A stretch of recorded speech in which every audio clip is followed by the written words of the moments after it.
ఎన్నో దశాబ్దాలుగా మంచినీటి సమస్యతో రోగాల బారిన పడుతున్న పాలకోడేరు మండలం పెన్నాడ గ్రామస్తుల సమస్యకు శాశ్వత పరిష్కారం చూపిస్తామని AP deputy speaker Kanumuri Raghu Rama Krishna Raju అన్నారు. ఎన్నో దశాబ్దాలుగా మంచినీటి సమస్యతో రోగాల బారిన పడుతున్న పాలకోడేరు మండలం పెన్నాడ గ్రామస్తుల సమస్యకు శాశ్వత పరిష్కారం చూపిస్తామని AP deputy speaker Kanumuri Raghu Rama Krishna Raju అన్నారు. పశ్చిమ గోదావరి జిల్లా పెన్నాడ గ్రామంలో మంచినీటి చెరువు కలుషితం అవటానికి కారణమవుతున్న రొయ్యల చెరువులను గ్రామస్తులు అధికారులతో కలిసి ఆయన పరిశీలించారు. మంచినీటి చెరువు పక్కనే రొయ్యల చెరువులు ఉండడంతో ఆ రొయ్యల చెరువుల నీరు గ్రామం మంచినీటి చెరువులో కలుస్తుందని, ఆ నీటిని తాగడంతో అనేక అనారోగ్యాలకు గురవుతున్నారంటూ రఘురామకృష్ణరాజు దృష్టికి తీసుకువెళ్లడంతో చెరువులను పరిశీలించి రొయ్యల చెరువులు వెంటనే నిలుపుదల చేయాలని అధికారులను ఆదేశించారు. ఈ మంచినీటి సమస్య పరిష్కారానికి సుమారు 55 లక్షల రూపాయలకు ఖర్చుతో 4 కిలోమీటర్ల మేర పైప్లైన్ వేసి గ్రామ మంచినీటి చెరువులోకి కలుషితం లేని మంచినీరు వచ్చేలాగా చేస్తామని, రాబోయే జూన్ నెల నాటికి ఎన్నో దశాబ్దాలుగా ఉన్న మంచినీటి సమస్యను పరిష్కరిస్తామన్నారు. జనాభా పెరిగిన దృష్ట్యా మంచినీరు చెరువుని ఆనుకుని ఉన్న దేవాలయ భూమిని కూడా లీజుకు తీసుకుని చెరువుగా మారుస్తామన్నారు.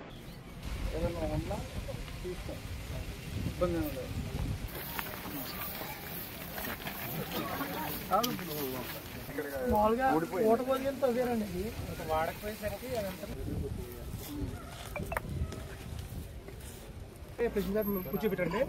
ఓన్లీ మే నెలలో మాత్రమే రైతులు అన్నీ అయిపోయి ఒక 40-50 ఆ బోధు కూడా ఇప్పుడు 10 మీటర్లు అంటే దానికి చివరిలో కనెక్ట్ చేస్తుంది. పెన్నాడ గ్రామంలో ఎప్పటి నుంచో త్రాగునీటి సమస్య, ఎన్ని మైక్రో ఫిల్టర్లు పెట్టినా కూడా చాలా రా వాటర్లోనే చాలా సమస్యలు ఉన్నాయి.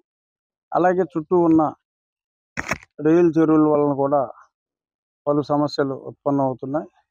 దీన్ని ఇక్కడ గ్రామ సర్పంచ్ గారు, ఇక్కడ పెద్దల రామకృష్ణ గారు, ఇంక ఇతర ప్రముఖులు చాలామంది 2 రోజుల క్రితం నా దృష్టికి తీసుకొచ్చారు. ఇమ్మీడియట్గా చుట్టూ ఉన్న రొయ్యల సాగు ఆపమని చెప్పి ఇన్స్ట్రక్షన్స్ ఇవ్వడం జరిగింది.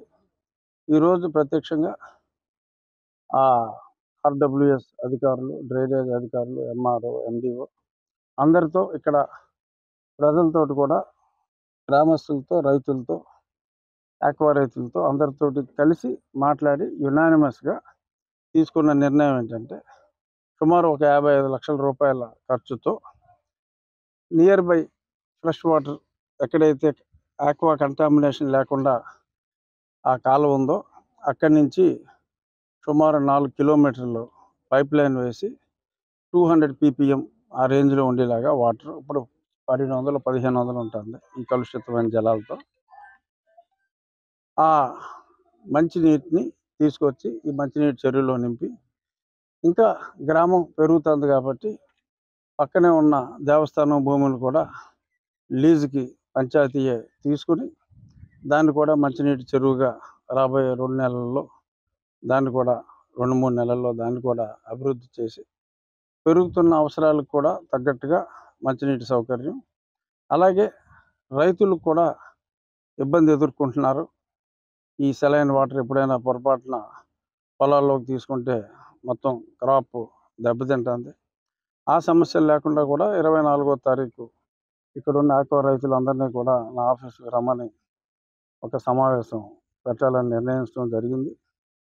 రాబోయే మ్యాక్సిమం మే నెలాఖరు, జూన్ మొదటి వారం నాటికి ఎన్నో దశాబ్దాలుగా ఉన్న ఈ సమస్యకి శాశ్వత పరిష్కారం అయితే ఆర్డబ్ల్యూఎస్ వాళ్ళ కోఆపరేషన్తో, గ్రామస్తుల కోఆపరేషన్తో ఖచ్చితంగా కంప్లీట్ చేస్తాం.